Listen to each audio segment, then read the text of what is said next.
कि election commission ने तो अपना काम कर दिया कि 5 राज्य में जो चुनाव होगा 9 तारीख से और 4 मई को जो आएगा रिजल्ट, तो ये तो ठीक है, चलो जो होना हो गया। लेकिन चुनाव आयोग ने इतना जल्दी किया क्यों? आप देखिए जिस तरीका से महा अभियोग के खिलाफ चुनाव आयोग के खिलाफ लाए हैं विपक्ष के नेता लोग ने, 193 सांसद लोग ने साइन किए, और ये इसकी डर है और इसकी भय है। गणेश कुमार ने जो देश में ना एक नया भारतीय जनता पार्टी के साथ मिलकर एक नया कानून बनाया, नया गेम हो रहा भारतीय जनता पार्टी को जिताने का, एसआईआर के खिलाफ जो महाअभियोग आ रहा है, यूं समझ लीजिए कि अब भारतीय जनता पार्टी को भी समझ में नहीं आ रहा कि हम करें तो क्या करें।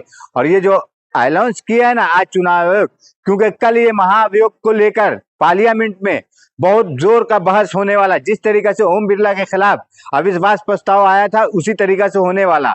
और ये है ना जो अब देखिए क्या हुआ ना, भारतीय जनता पार्टी को समझ में नहीं आ रहा कि करे तो क्या करे। अरे भाई आप जहां भी एसआईआर कराते, हमारे बिहार में हुआ एसआईआर 65 लाख नाम कटा, बंगाल में हुआ 65 लाख नाम कट गया, आप देखिए आसाम में हुआ। अरे हर एक स्टेट में इतना इतना नाम कैसे कट रहा है? मतलब इतने घुसपैठिया जो अमित शाह मोदी लोग कहते हैं कि घुसपैठिया को निकालते हैं एसआईआर के तहत, तो भाई इतने इतने घुसपैठिए कहां से आए देश में? मतलब आप लोग 2014 के बाद से सरकार चला रहे या घुसपैठिए का हिंदुस्तान बना रहे?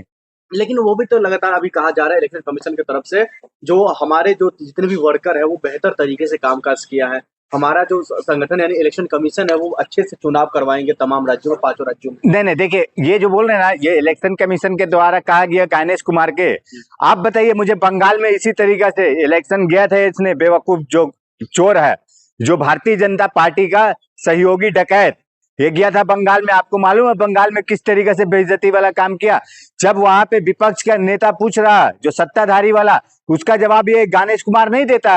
और जब देखिए बीजेपी का कोई अगर सवाल करता तो कैसे फटाफट जवाब देता। मतलब दो पक्षीय काम कर। भारत में ना 2014 के बाद से जो गेम हो रहा है ना, कि विपक्ष के नेता को हर जगह पे हर तरीका से दबाया जाता है। आप बताइए, जो जब अभिषेक बनर्जी किस तरीके से सवाल करता तो गणेश कुमार एक जवाब नहीं देता। आप देखिए बंगाल को लेकर हम बता रहे हैं, बंगाल को लेकर जब चुनाव आयोग पे सवाल उठा, जब चुनाव आयोग के जवाब दे ही होना था कि हाँ हम जवाब देंगे, तो चुनाव आयोग उस समय जवाब नहीं देता। उस समय जवाब कौन देता? बीजेपी। और जब बीजेपी से सवाल करो तो उस समय चुनाव आयोग जवाब देता है। अरे भाई है कौन सरकार में, कौन है? और जो बोलते चुनाव आयोग जो है वो कौन है? आप देखिए यही वो बंगाल को लेकर सुप्रीम कोर्ट तक ममता बनर्जी ने आके केस लड़ी, खुद कोर्ट पहन के लड़ गई, केस लड़ी। आप बताइए कि क्या हुआ? चुनाव आयोग है निष्पक्ष। लेकिन आप लोग को चुनाव आयोग पर भरोसा क्यों नहीं है? क्यों? आने वाले समय में 5 राज्यों का चुनाव तक वो करवा रहे हैं। नहीं देखिए चुनाव तो हो रहा है ना, 2014 से चुनाव हो ही रहा।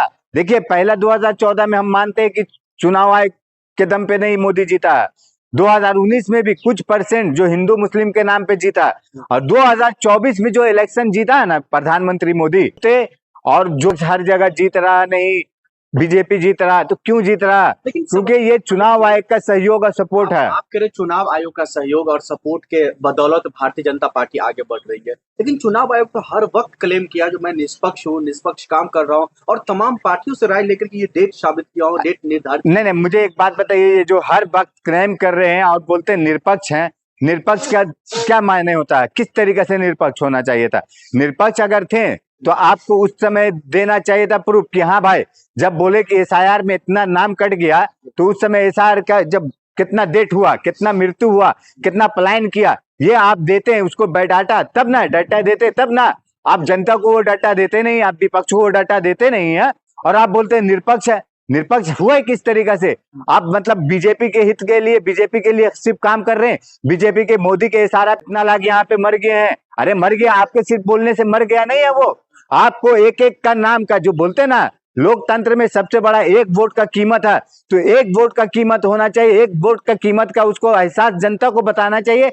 ये चुनाव आयोग का काम था, ना कि ये हम विपक्ष का और ना कि वो सरकार का। लेकिन चुनाव आयोग क्या कर रहा है? सरकार की गोद में बैठा है चुनाव आयोग गणेश कुमार। लेकिन अभी कहा यह जा रहा है जो ज्ञानेश कुमार जी लगातार जिस हिसाब से वो चुनाव करवा रहे हैं एक तरफ, दूसरी तरफ वो असम को इस बार ज्यादा मतलब जो है सुरक्षित के तौर पर जो है और कई और मामलों को लेकर के वो बताने की कोशिश कर रहे हैं जो इस बार सबसे बेहतर और सबसे बढ़िया चुनाव हम तमाम राज्यों में करवाएंगे। नहीं देखिए, आसाम हो, बंगाल हो, केरल हो, पुदुचेरी हो, चाहे तेलंगाना, कर्नाटक, तेलंगाना हो, आप देखिए किसी भी स्टेट में चुनाव आयोग का आप जहां जहां ज्ञानेश कुमार ने दौरा किए हैं, आप उस जगह का मुझे दिखा दीजिए कि विपक्ष किस तरीका से उससे नाराज है और सत्ता विपक्ष पक्ष। से भी राय लेकर के तमाम कामकाज नहीं आगे बढ़ नहीं रहे नहीं, हैं। विपक्ष से किस तरीके से राय लिए हैं? मतलब आप अपने मर्जी से कहीं भी उठ के चल जाते हैं, विपक्ष का कोई। आप बताइए मुझे, आसाम में क्या किए? जाके गौरव गोगोई से मिले? हमारे विपक्ष का जो नेता वहां पे है, कांग्रेस के कोई भी कैंडिडेट से 1 to 1 बात किए? आप गए जाके उसके क्या नाम है, हेमंत विश्व शर्मा के गोद में बैठ गए, वहां पे जाके अपना मीटिंग बैठ किए और उसके बाद चले यहाँ दिल्ली उठ के? ये क्या मतलब? आपको क्या होना चाहिए भाई?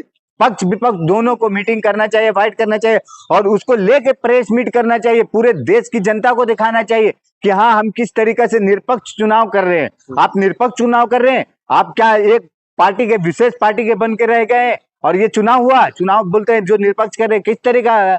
तो लेकिन आप लगातार कह रहे हैं जो हम इन ज्ञानेश कुमार को नहीं मानते, लेकिन उन्हीं के नेतृत्व में तो चुनाव हो रहे होंगे। नहीं नहीं, उन्हीं के नेतृत्व में हो रहे हैं, पूरे हिंदुस्तान में हो रहे। इससे पहले राजीव थे ना, सुनिए, नहीं नहीं, हम बता रहे, इससे पहले राजीव थे, राजीव ने भी वही काम किए और ये जो अभी ज्ञानेश कुमार है ये भी वही काम कर रहे हैं और ये उससे बुरा काम कर रहा है। राजीव ने तो कुछ कर रहा था, कुछ %, लेकिन इसने तो पूरे हिंदुस्तान का लोकतंत्र को खत्म करने वाला, ध्वस्त करने वाला काम किया ज्ञानेश कुमार ने। क्यों नहीं है ज्ञानेश कुमार? वो एक क्यों नहीं है? मुझे फिर भरोसा नहीं का वजह एक ही है, आप अगर निष्पक्ष हैं, निष्पक्ष चुनाव करवा रहे हैं, तो मुझे बताइए कि SIR के द्वारा जो नाम कट रहा है तो वो क्यों कट रहा? आप बोल रहे हो मृत्यु हुआ है, भाई मृत्यु का प्रमाण पत्र दिखाइए, कितने लाख मृत्यु हुए। अगर बोल रहे आप पलायन कर गए, पलायन का दिखाइए कि हाँ इतने लाख पलायन कर गए। आप बोल रहे हैं वो कि हाँ घुसपैठिया है, अरे भाई वो घुसपैठिया का दिखाइए कि हाँ इतने लाख। लेकिन आप लोग क्या कर रहे हैं, डायरेक्ट आप बोलते हैं 65 लाख नाम कट गया, ये घुसपैठिया 65 लाख। अरे भाई ये कैसे हुआ? तो ये किस तरीके से हम माने कि निष्पक्ष चुनाव हो रहा? चुनाव में धांधली हो रहा भारतीय जनता पार्टी के द्वारा, बीजेपी के द्वारा, नरेंद्र मोदी और अमित शाह के द्वारा धांधली हो रहा चुनाव में। लगातार विरोध करे, अविश्वास प्रस्ताव की बात करें, कई सांसदों ने इस पर जो हस्ताक्षर भी कर दिए, उसके बावजूद भी जो तमाम नियम या तमाम तरीके के चुनाव की प्रक्रिया तो कर रहे हैं। नहीं नहीं, देखिए ये चुनाव की प्रक्रिया जो ये हस्ताक्षर हुआ ना, महाअभियोग लाया गया है ना ज्ञानेश कुमार के खिलाफ, ये अभी हमारा 2 दिन से ये हुआ है और टोटल सांसद 193 सांसद ने कुछ साइन कर चुके हैं और भी लोग हैं। लेकिन आप बता रहे हैं ना, ये कल जो पार्लियामेंट सेशन चालू होगा मंडे को देखिएगा किस तरीका से जलील होगा। और यही होगा कि ये बीजेपी के जो सांसद हैं, ये गुंडा लोग क्या करेगा, बोलेगा बीजेपी का सांसद लोग कि देखो इन लोग जो बात है ना, तथ्य के बात के, सत्य के बात पे जो बोलते हैं कि जनता के हित के लिए बात करना, उस पर नहीं बात कर रहा। ये लोग बीजेपी वाला पूरा प्रोपेगेंडा फैलाएगा कि देख लो ये अनर्गल बात कर रहा है विपक्ष का नेता लोग। अरे भाई आप लोग को भी हम बीजेपी के नेता लोग को बताना चाहते हैं, समझाना चाहते हैं, जताना चाहते हैं, आप लोग भी समझिए। आप लोग भी किसी जिला के प्रतिनिधि हैं किसी के, तो आपको ना जब जाते होंगे ना अपने जिला में, तो आपको भी जवाबदेही होना पड़ता होगा कि हाँ भाई हम किस तरीके से जनता के लिए क्या काम कर रहे हैं, क्या हित में बात कर रहे हैं। लाखों की संख्या में जो है बूथ पर जो तमाम कर्मचारियों को लगाने की बात कर रहे हैं। नहीं देखिए, बूथ पे जो कर्मचारी को लगाने की बात कर रहे हैं, बूथ पे जो कर्मचारी लगाए जा रहे हैं ना, वो कौन है वो मालूम है, देश की जनता जान रही है। सब ये RSS, बजरंग दल, बीजेपी वाले लोग रहते हैं।